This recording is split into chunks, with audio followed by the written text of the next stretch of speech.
Good morning. Good morning. This is another great day that God has blessed us with here inside the City of Flint as we get ready and prepare to honor one of our great legends in this community. We are gathered here with friends, family, loved ones, neighbors alike. In honor, we welcome you here to this event today to recognize a person whose life exemplified justice, courage, and service. Today, Flint proudly dedicates this street in honor of attorney Fred C. Robinson today. Give it a round of applause for that. Mr. Robinson was a trailblazer, attorney, a civil rights champion, a community leader who influenced countless of heartfelt movements across our country, starting right here inside the City of Flint. As we get ready to commemorate his legacy here in the City of Flint, there are many people that you're going to hear from this morning to talk about what he meant to them. I talked to Attorney Young about this, and we stood on shoulders of champions and giants. Though Mr. Robinson stood on stature about maybe 5'6", 5'7", because we can see eye to eye with one another, we still stand on his shoulders today. And I can imagine having a conversation with him at this moment, and he will say, "How's the view from up there?" And we will reply, "The view from up where?" He says, "Standing on my shoulders." But decades from now, we still be standing on the shoulders of champions and civil rights leaders, much like Fred C. Robinson. But definitely, members of this community need to remember and understand who he was and what he meant to this community. Naming a street after him gives us the opportunity to be able to have a dialogue to talk about his legacy and where we stand and our view from his position. Today, we want to make sure we do that. I'll bring up to the microphone right now one of his mentees, a person that knew him very well, that learned a lot, that's a trailblazer herself. But we want to bring up Attorney Young at this moment to have words. Good afternoon. Thank you to everyone who is out here to join us for this celebration of a momentous occasion. I have been waiting to see this day for years to come, and I want to give a special thanks to Mayor Sheldon Neeley for bringing it to fruition. Right here on this corner, C. Frederick Robinson practiced over 50 years of law. Fred knew everybody in every position, in every office, in every department. He could make a phone call. He can go down to the courts. He can go down to the government offices, and people would talk to Fred. Fred was sort of militant, but he was very respectful at the same time. I learned how to fight from watching C. Frederick fight. Fred taught me that it's not about just moving and understanding history, but history is so critical because you don't want to make the same mistake twice. Fred did things like created civic organizations. Fred helped to get the first black Secretary of State in the office. Fred helped to get the first black judge on the bench. Fred helped to desegregate the cemeteries. Fred helped with the open housing in the city of Flint. He did so much that impacts not only our generation, but future generations to come. Fred was educated at Howard University, all the way from North Carolina. His undergrad as well as his law school degree came from Howard University. And a HBCU education hits people a little bit differently. He was licensed as a lawyer in 1956, and that's when segregation was the law of the land. He fought those battles. He fought those battles successfully. And that's why today I understand that I stand on his shoulders, that he paved the way, and we don't have the luxury of sitting back and relaxing. So from 1956 to 2026, are we still dealing with the same issues? And I have to say the name Nolan Wells, because this is a young black man from the state of Mississippi who went celebrating on a weekend and came up unalived. A young black man with 3 young Caucasian men. And the investigation is lacking luster. So we as a black community have a duty to stand up and call for justice in situations like this. Fred was not just a stellar person in the legal community, he was also about his family. Fred inspired the next 2 generations in his family to also become attorneys. His daughter, who you'll hear from as well, Rachel, is also an attorney. And his grandson, who you'll also hear from, Tayson, is also an attorney. Fred inspired me to try to build the same type of legacy. And I'm blessed to be able to say today that my son practices with me as a second-generation attorney here for the people and the residents in the city of Flint. It's an amazing honor. It's an inspiration. And I can truly say that looking at our society around us, we still have work to do. But with that, this is a day I have waited on for such a very long time. We will still stand and we will fight for justice. But for all young generations to come to this corner and see the name C. Frederick Robinson, Esquire, I hope they see that name and they look him up and they understand what he did for this community, because it will pay off for generations to come. So again, thank you, Mayor, for this honorable opportunity, for allowing his family to participate, because some people never see a day like this. And with that, thank you for coming out, and I will turn the mic over. You know, it's very humbling as a mayor of a community. They have so many champions. I want to thank Trishelle Young and all those who did not let this legacy go unforgotten, to be able to continue to champion. As we look at North Saginaw Street, I would call it the intersection of resurrection in this community. When we think about the north side of our community, the things that were great here, the things that failed here, but now as we rebuild here on this corner, we can look at it as a lighthouse of hope for this rest of this community. I want to bring up a person who knew Fred C. Robinson very, very well, a part of his legacy. I want to bring up Dr. Robinson to the microphone to speak about the greatness of her father and this legacy today.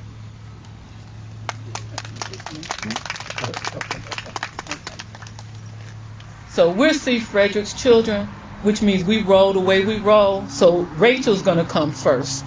Okay.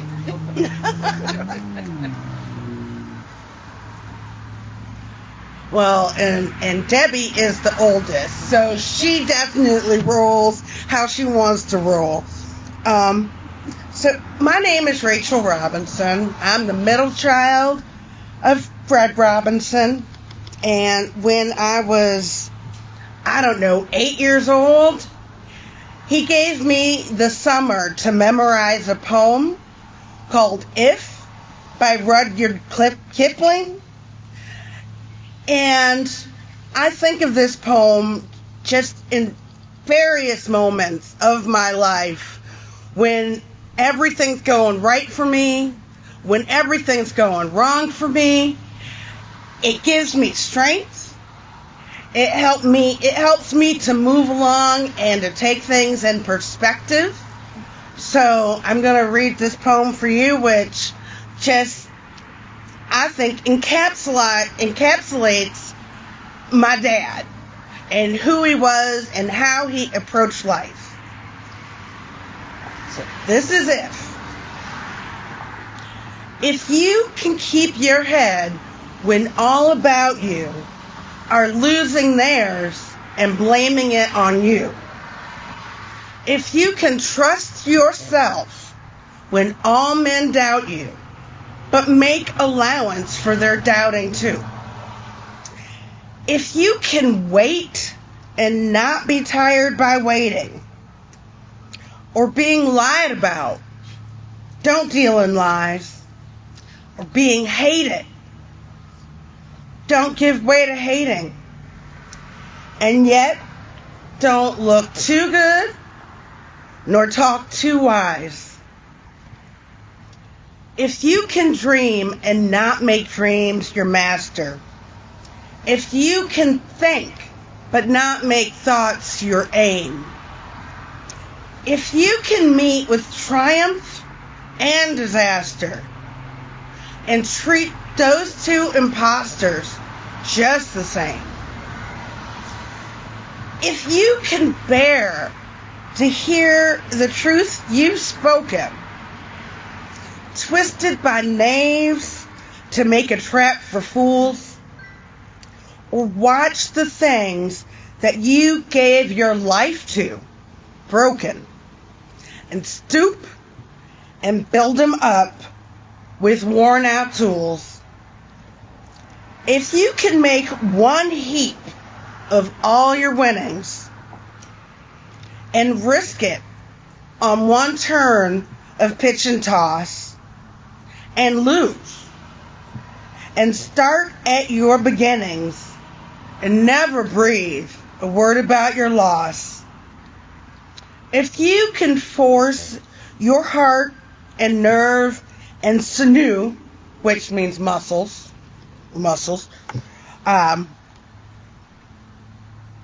to serve your turn long after they're gone, and so hold on when there is nothing in you except for the will to say, hold on. If you can talk with crowds and keep your virtue, or walk with kings, nor lose the common touch, if neither foes nor loving friends can hurt you, if all men count with you, but none too much, if you can fill the unforgiving minute with 60 seconds worth of distance run,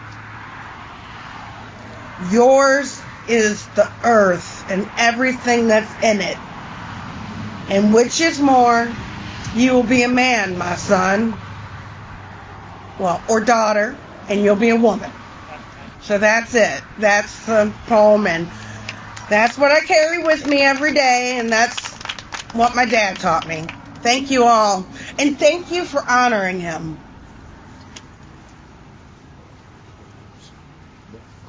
Come on up.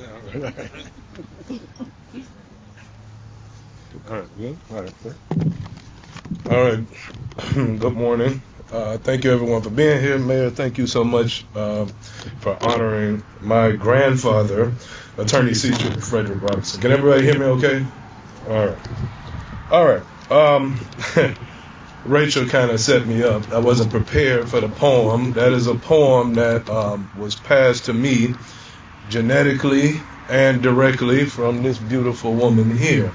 So I don't know what age I initially had to learn the poem, but I will tell you it is something that never left me. It is something that even today I have to pull from to get through some of the nonsense that I'm dealing with in my personal career, so as a practicing attorney. So I am living proof that that poem still lives and resides in me, and it will likely get passed to the next generation. So thank C. Frederick for that, and everything that he's done for this community specifically. I was born in Flint.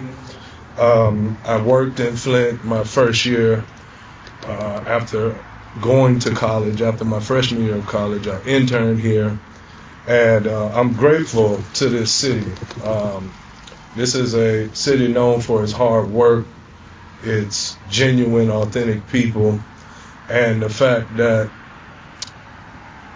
many of its leadership institutions may have failed or not at least maximized the opportunity that it had with such a beautiful community. So I'm grateful that this city now has wonderful leadership and is on the right track to begin building and rebuilding the greatness that it had and that it still has. I want to read something that I prepared to avoid me becoming too militant or becoming very emotional like my mother. So I'm going to read what I prepared, and we'll see how it goes. And it states this: family, friends, distinguished guests, members of the entire Flint community. Today is far more than any street naming. Today, this city, this beautiful city, writes a permanent sentence into its own history.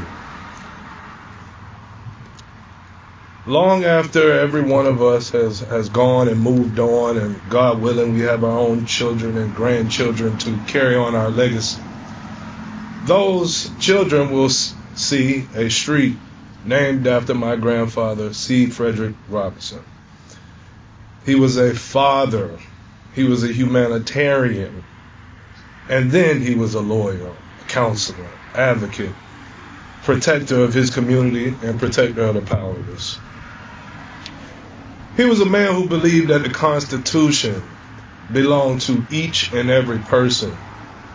Rights inherent that God gave us belong to each and every person, regardless of race, color, creed. Rights that are not limited to just the wealthy, politically connected, powerful, but to every human being that walked through his doors at his law office. It pains me to not see it physically standing because it's one of the institutions that carried my energy through college, law school, and even today. But buildings do leave us, right? Homes, we lose them. They require maintenance. But legacies stay with us forever. And this is why ceremonies like this are necessary, empowering. For decades, the building that was once here represented hope, represented liberty, represented opportunity for many members of the community. Many who came believing that no one would listen. But I can assure you, C. Frederick Robinson was one who did listen. I know this because I would go into his office and see all types of bartered goods and promissory notes and all types of things from community people who needed his help but may have not had the resources to secure it. But he would find a way because he believed in the fight. He believed in what's right. All right. He reminded those people that came into his office that justice belonged to them too. And that is what great lawyers do, as evidenced by the wonderful lawyer that helped put this together and even has our own son that is here practicing and serving this community. Real lawyers do not simply practice law. They engineer social change. They challenge the rules and the governing restrictions that are in place. However, history rarely celebrates those who fight, who stand up. They usually don't celebrate them until we're here, long after they're physically gone from our presence. History rarely celebrates those who remain silent. So, I'm happy, honored for everything that my grandfather contributed, not just to this community, but across the world, nationally. His advocacy, specifically in fair housing, comes up, monthly. People that don't even know me bring up his work, and it's humbling to know that I have that type of legacy and I carry that type of responsibility. Every expansion of civil rights in America was opposed by someone, and across the world. Someone opposed emancipation. Someone opposed Reconstruction. Someone opposed women's suffrage. Someone opposed labor protections. Someone opposed integration. Someone opposed the Civil Rights Act. Someone opposed the Voting Rights Act. Someone opposed fair housing. And some even opposed equal access to fair education. Every generation has those who defend the status quo. But we also have those who are willing to take the risk to improve it. My grandfather chose improvement over comfort, over security, over safety. He understood that civil rights were never permanently won, that they must be defended by every generation and each and every person. Because injustice never retires. It simply changes clothes, changes its presentation, changes its vernacular. Sometimes it appears as discrimination, sometimes as unequal access to education, sometimes it appears as environmental neglect, sometimes it appears as economic exploitation and neglect. sometimes through systems that quietly convince entire communities that they should expect and accept less simply because of where they live or where they grew up or where they went to school. The struggle changes, the mission does not. Today we stand in Flint, we stand with Flint, we are Flint strong, a city whose people have endured extraordinary hardship while displaying extraordinary resilience. A city that has too often been asked to sacrifice while others prosper. C. Frederick Robinson was one of those lawyers that refused to surrender. His office was not merely a business, it was a sacred place. It was about the people, it was about every family that he met, that came into contact with him, that came into his office. Every client represents someone's mother, father, son, daughter, or neighbor. And any real practitioner of law understands that. Law without compassion becomes bureaucracy. Justice without courage becomes an illusion. C. Frederick Robinson practiced neither illusion nor indifference. His career reminds us that lawyers possess extraordinary power. The power to expose corruption.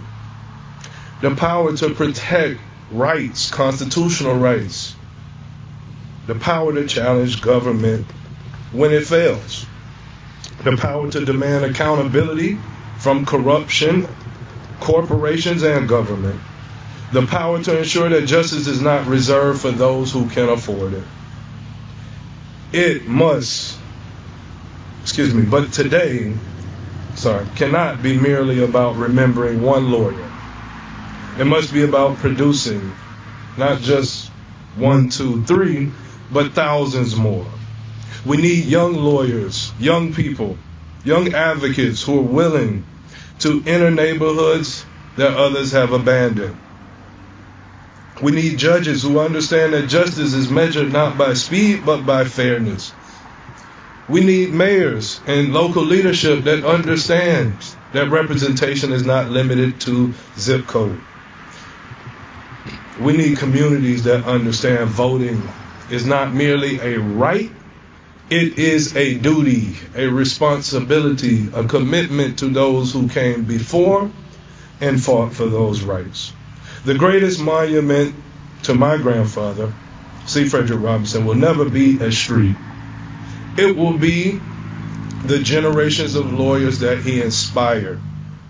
Not just lawyers, activists, humanitarians, community leaders, the next civil rights advocate who refuses intimidation, the next citizen who decides that silence is no longer acceptable.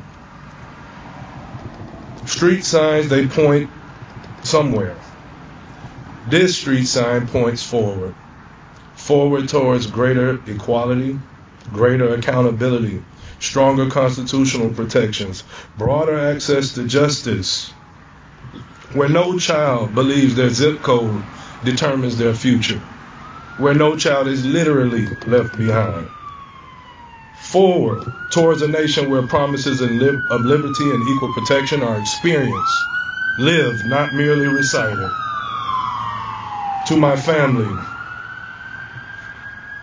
thank you for sharing him with us. Thank you for contributing to his greatness. His work did not end with his final case. It continues every time someone chooses courage over convenience.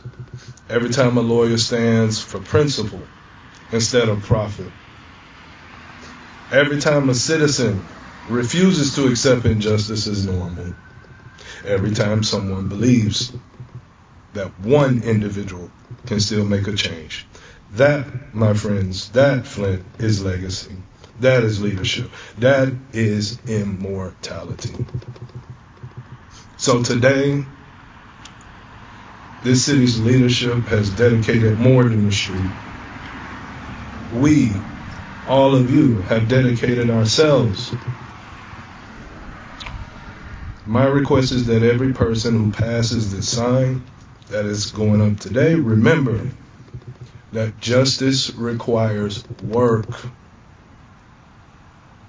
That every lawyer, remember that the privilege to practice law carries a duty to protect the vulnerable. May every public servant remember that power exists to serve the people, not self-interest. And may every generation after ours know that C. Frederick Robinson did not merely leave behind a name, he left behind a standard. May we have the courage to meet it. Thank you. May God bless this family and this city. Thank you.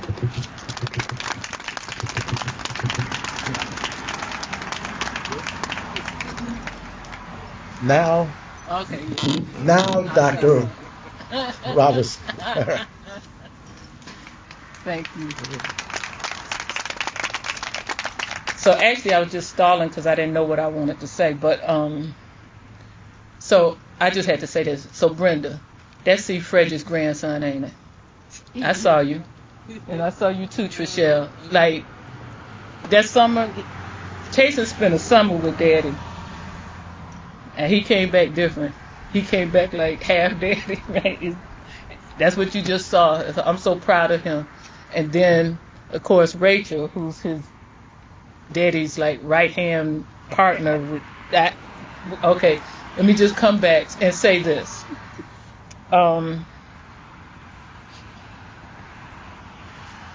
I am honored and pleased that somebody remembers the work Daddy did. Okay, so yeah, I'm overly emotional always, but there's two things I want to just share, 2 points, because I think Rachel and Taysom basically covered most of it.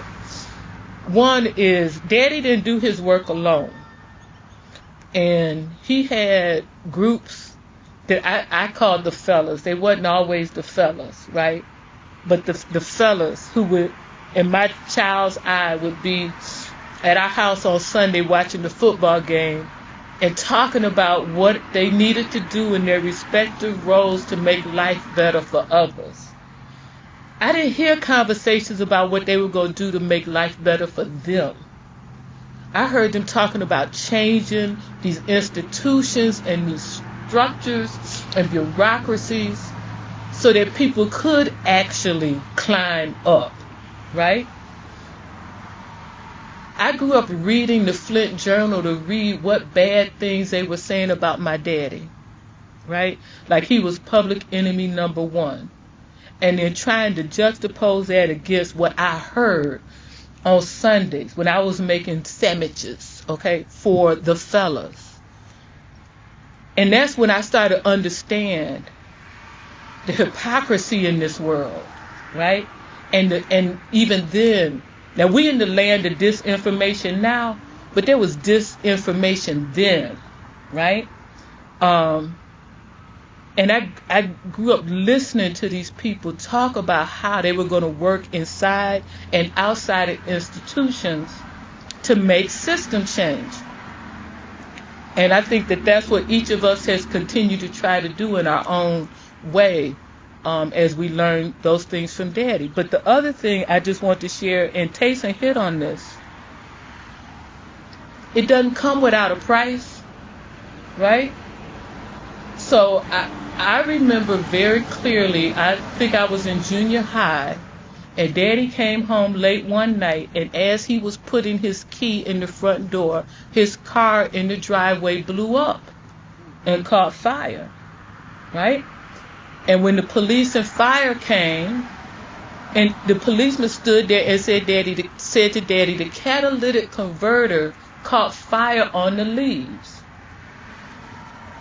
I'm like going, Daddy, ain't no leaves. I'm the one who raked the leaves. Ain't no leaves. What lie we telling now, right? It doesn't come without a price. Daddy was sleeping with a pistol under his pillow. Daddy would warn me about basically keeping my eyes open for what was going on, because now I understood he was telling me somebody might come mess with me because of his advocacy, right? I remember when his frat brothers had moved in Grand Blanc, and somebody burned a cross on his lawn, right? And they took turns protecting the home, right? It doesn't come without a price. But guess what? What I see now, not only do I see all this disinformation, what I see is that we have so much become so individualized that we are so okay with just looking out for ourselves and making sure we making it, right? That's not how they roll. That's not how Daddy accomplished all these things that have been mentioned, right? In my eye, Flint wouldn't have had a water crisis if Daddy had not been murdered. Okay? I remember Daddy fighting against state takeover of the leadership of Flint. See, these things, they have consequences, and therefore we have children in Flint with brain damage. Okay? Okay. So I'm going to cut myself off, but I thank you, Mayor. But it is so sad to come back to Flint. Flint is not what it was. And I ain't blaming anybody because I don't know who I would choose to blame. But I'm hoping that you will get your fellas, okay, Trishelle, and get this together, right? Because when I say I'm from Flint, people go, oh, it ain't good. It ain't good, okay? Bring it back. Bring it back to better than it ever was. And bring it back for those of us who are not so blessed, because that's what Daddy would have wanted. That's when you, Mayor, when you and your folks see that sign you're going to unveil, that's what I want you to think. We got to bring this back for those who are not similarly blessed. Thank you. And thank you for being here.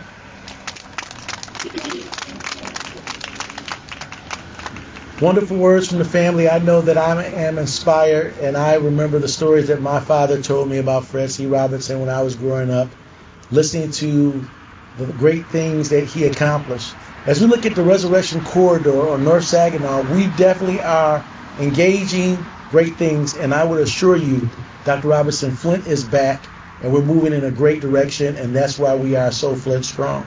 I will ask the family to follow me over to the sign as we get ready to unveil.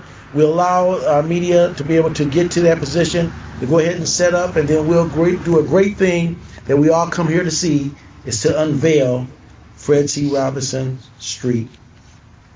All right, we'll count down. So, all right, you guys are ready? Yeah. All right, here we go. You got to talk it to the mic so everybody look at it, and everybody follow along. Family, come in tight. You ready? Yeah. Here we go. 5, 4, 3, 2, 1. Unveil it. Yeah.